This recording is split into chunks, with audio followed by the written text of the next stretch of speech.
안녕하세요. 몇 년 전부터 저에게 있었던 복잡한 사건에 대해서 말씀드리고자 합니다. 저는 지금으로부터 정확히 3년 전 친구들과 나이트클럽에 가서 아주 경이로운 한 사람을 만나게 됩니다. 바로 나이트클럽에서 열심히 춤을 추고 있는 한 여자였죠. 3년 전 이맘때쯤이라는 걸 정확히 기억하고 있는 이유는 그때 그 일이 저에게는 너무나도 행복했던 기억이기 때문입니다. 그녀는 친구들과 함께 온 것으로 보였는데 유독 빛나던 그녀의 모습을 오랫동안 지켜보면서 다른 남자와 춤을 추고 부킹까지 하는 모습까지 훔쳐봤습니다. 웨이터들에게 이리저리 끌려다니는 그 매력적인 여자의 모습이었지만 조금 느낌이 달랐던 부분은 굉장히 노련하게 보였다고나 할까요? 한 번쯤 친구들과 일탈을 하기 위해서 온 것이 아닌 적극적으로 웨이터들에게 끌려다니며 부킹하는 모습이나 남자들과 춤을 추며 진심으로 즐기는 모습을 봤습니다. 그때는 그런 그녀가 화끈해 보여서 좋았고 욕심이 났어요. 저는 그런 그녀를 보면서 친구들과 함께 테이블에 앉아 술을 마시고 있었습니다. 당시의 나이트 안에는 사람이 정말 많았는데 그 여자만큼은 아주 선명하게 잘 보이더군요. 뭐라고 표현해야 할지 모르겠다는 생각이 들 정도로 아름다워 보였습니다.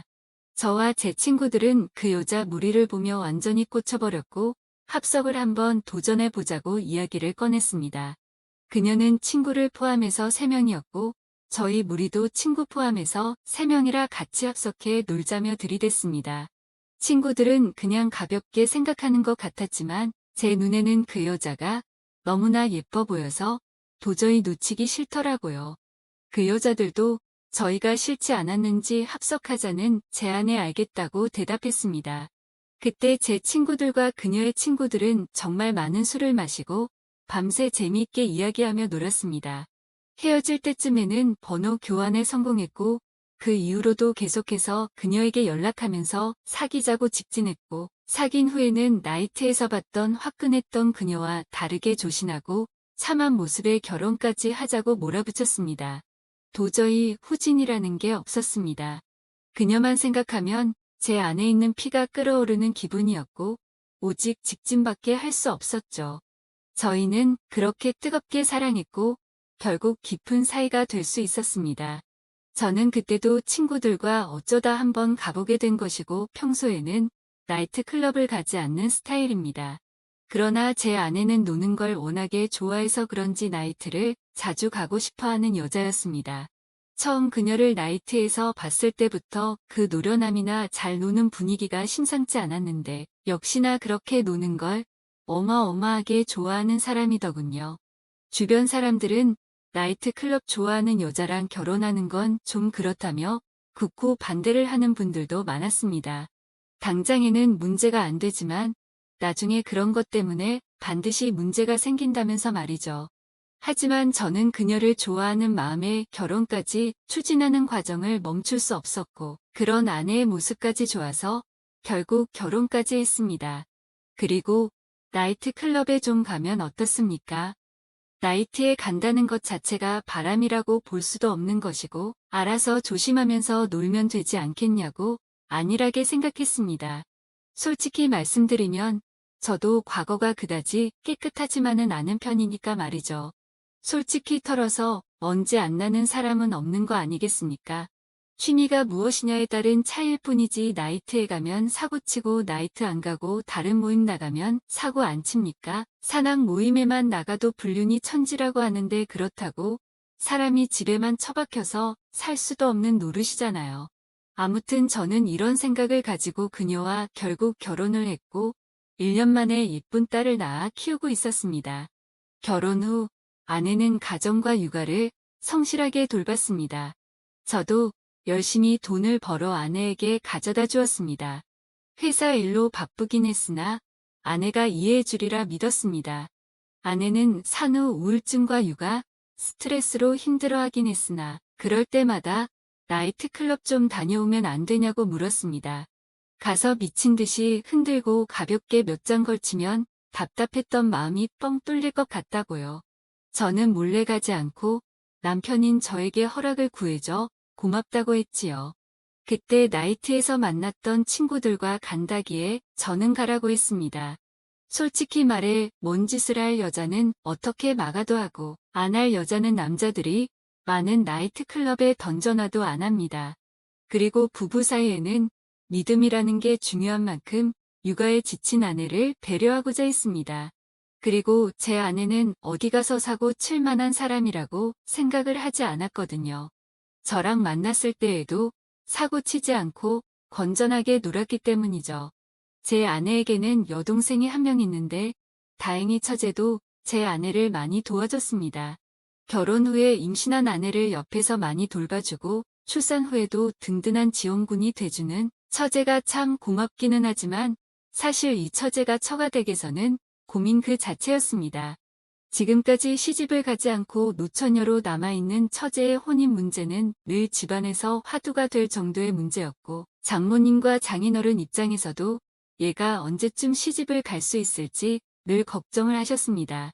지금까지 번듯하게 뭐 하나 해놓은 것도 없고 인물도 그다지 뛰어난 편이 아니라 누가 데리고 가기나 하겠냐며 말이죠. 저는 처제에게 좋은 남자를 소개시켜주는 게 어떨까 싶어서 한번 물어봤습니다. 그러자 첫째는 자기는 원래 결혼을 하지 않고 살고 싶었는데 언니가 애 낳고 행복하게 살고 있는 모습을 보니까 자기도 요즘에는 너무 결혼이 하고 싶어졌다며 결혼하고 싶은 생각이 조금씩 들기 시작한다고 했습니다.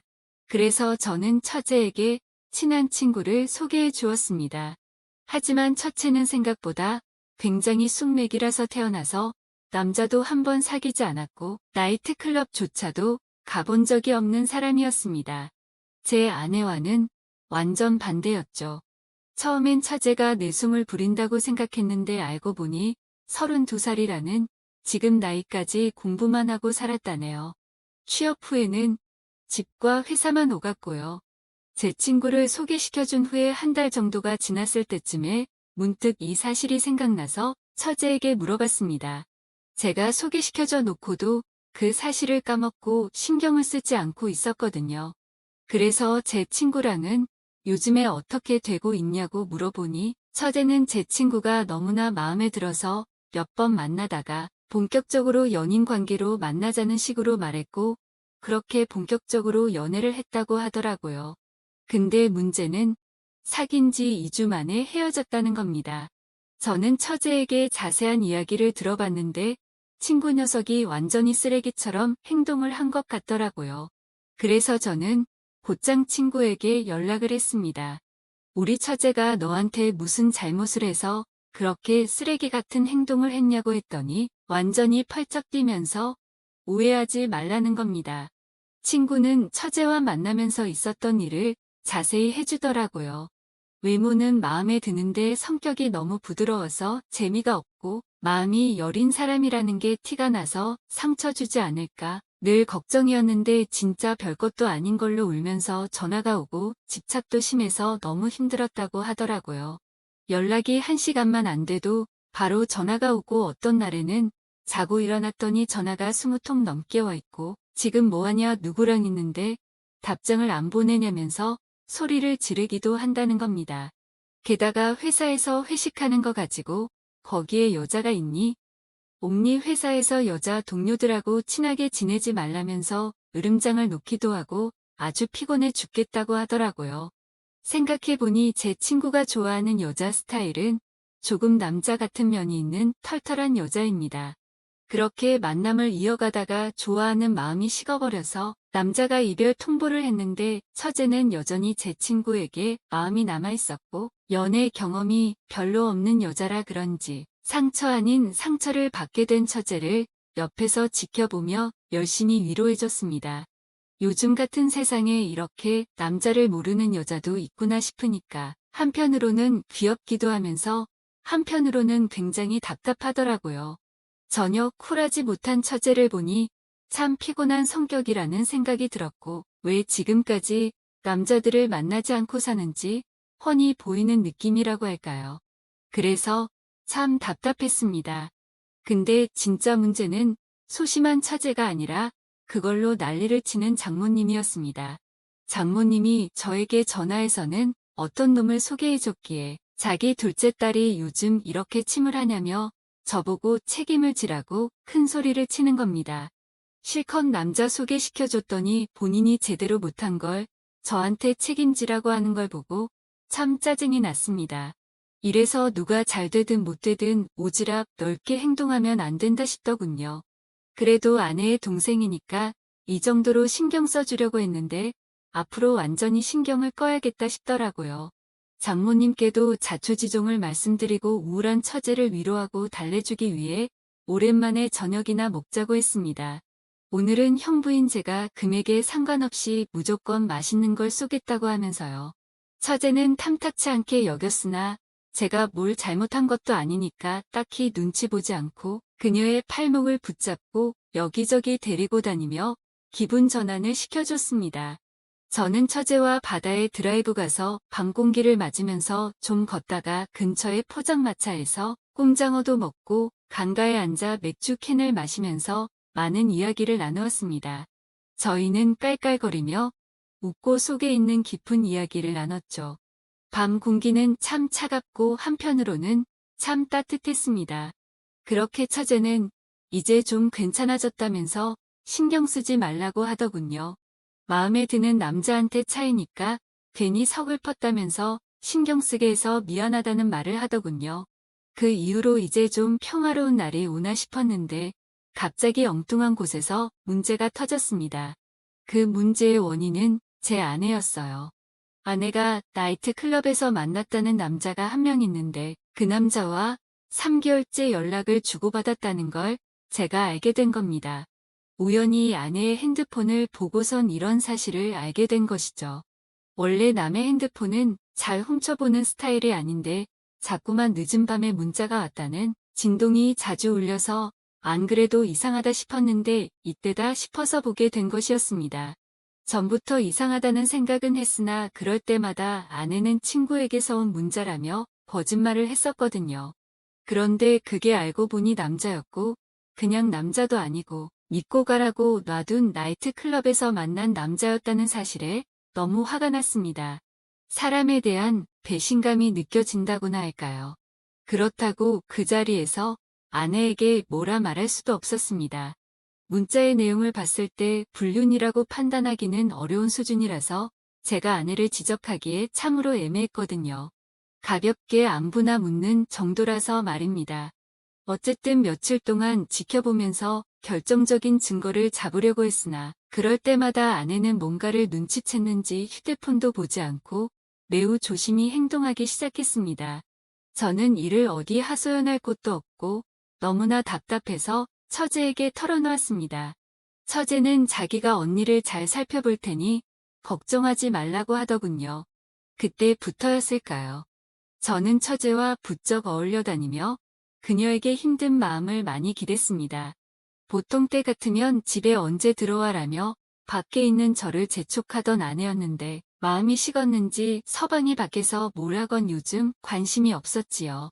저는 아내가 저에게 질투해주기를 바랐지만 아내는 저에게 관심도 없고 뭐가 좋은지 핸드폰만 보면 미소를 짓더군요. 마치 사랑에 빠진 여자처럼 보였습니다. 정말 어이가 없었습니다. 누군가와 문자만 한참을 주고받았는데 100% 그 남자라는 촉이 오더라고요. 저는 화가 나서 아내의 핸드폰을 빼앗아 지금 문자를 주고받은 이 자식이 누구냐고 따졌습니다. 아내는 숨기지 않고 당당하게 나이트에서 만난 남자이고 가볍게 문자만 주고받은 사이라고 말하더군요. 저는 그게 지금 자랑이냐며 당장 이 자식 번호를 지우라고 말했더니 마음속에 답답한 것들도 솔직하게 이야기할 수 있는 친구라며 가만히 놔두라는 겁니다. 너무도 철없고 당당한 아내의 모습에 저는 화가 치밀어 올랐고 죄책감이나 미안함은 전혀 없는 건지 싸가지 없는 아내의 모습에 화가 나서 휴대폰을 던져서 부숴버렸습니다. 아내는 이게 지금 뭐하는 짓이냐며 놀라워했지만 저는 앞으로 생활비도 그 남자한테서 받으라며 생활비 통장에 있는 돈을 제 계좌로 모두 보내버렸습니다. 그러자 아내가 화를 내며 네가 나한테 신경을 썼으면 얼마나 썼냐고 화를 내며 울기 시작했습니다. 잘못은 자기가 해놓고 자기가 먼저 눈물을 흘리는 어처구니 없는 경우였죠. 그래서 저는 당당하게 말했습니다. 앞으로 두고 보라고 내가 너한테 해준 게 뭔지 서서히 알게 될 거라고 했습니다.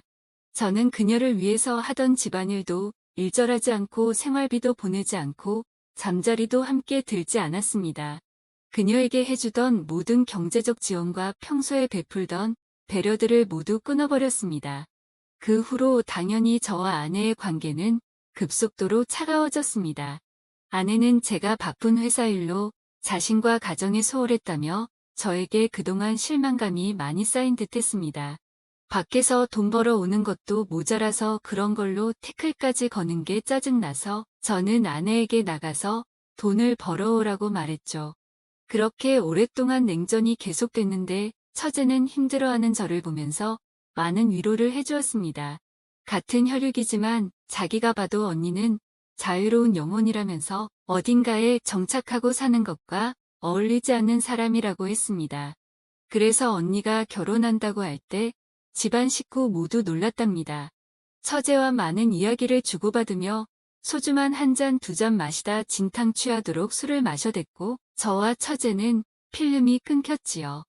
며칠 후 아내는 저에게 미안하다고 사과를 했지만 더는 답답한 결혼 생활 못하겠으니 이혼하자고 말을 꺼냈습니다.